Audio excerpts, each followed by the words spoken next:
ఇప్పుడు do you seek excellence అంటే ఇప్పుడు ఇప్పుడు ఒక స్టేజ్లో సపోజ్ ఒక డాక్టర్ ఉన్నాడు అనుకోండి, కార్డియాలజిస్ట్, నేను ఇండియాలోనే టాప్ మోస్ట్ కార్డియాలజిస్ట్ అవ్వాలి అనే ఎయిమ్లుగా ఉంటాయి కదా. Your travel blogger.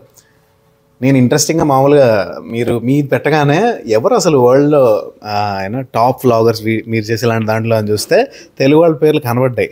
మీకు అట్లా ఎయిమ్స్ ఏమైనా ఉన్నాయా? నేను 100% నాకు అవార్డులు రివార్డులు మెమరీస్ మెమెంటోస్ ఇష్టం ఉండవు నాకు. ఇప్పుడు యూట్యూబ్కి 1,00,000 అయితే సిల్వర్ బటన్ ఇస్తారు. నేను 2 యూట్యూబ్ ఛానల్కి తీసుకోలేదు. ఎవరైనా అప్లై చేసుకున్నారు మెమెంటోగా. తర్వాత కొన్ని సిల్వర్ వదిలేశారు. 1 మిలియన్ అయితే గోల్డ్ ఇస్తారు. సో నాకు 1 గోల్డ్ కాదు 2 గోల్డ్. ప్రపంచ యాత్రికుడు ఛానల్కి, నాన్ విష్ణ ఛానల్కి వచ్చింది. ఆ రెండింటికి నేను అప్లై చేసుకోలేదు, వదలేదు. అండ్ సెంట్రల్ గవర్నమెంట్ నుంచి ఒకసారి ఎవరో అప్లై అయ్యి మీరు చేస్తున్నది చాలా చేశారు అండ్ మీరు నేషనల్ మోడీ గారు అప్లై చేశారు, దానికి అప్లై చేయమని అన్నారు. అప్లై చేయలేదు. అండ్ చాలా మంది తెలుగు ఈ సూపర్ రేసింగ్ అవార్డు, ఆ award, YouTuber award, emerging award, trending award ఏవో ఇస్తానని ఫోన్ చేస్తారు.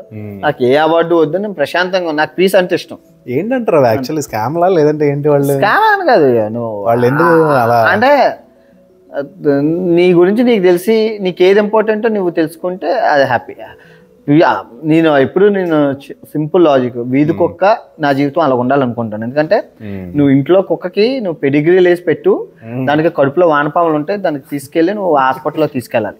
బట్ రోడ్డు మీద కుక్క ప్లాస్టిక్ కవర్లో పిచ్చి పిచ్చి అనేది ఉంటుంది, బట్ స్టిల్ హెల్దీగా ఉంటుంది. దానికి గల కారణం అంటే దానికి పీస్ ఉంది, నీకు పీస్ లేదు.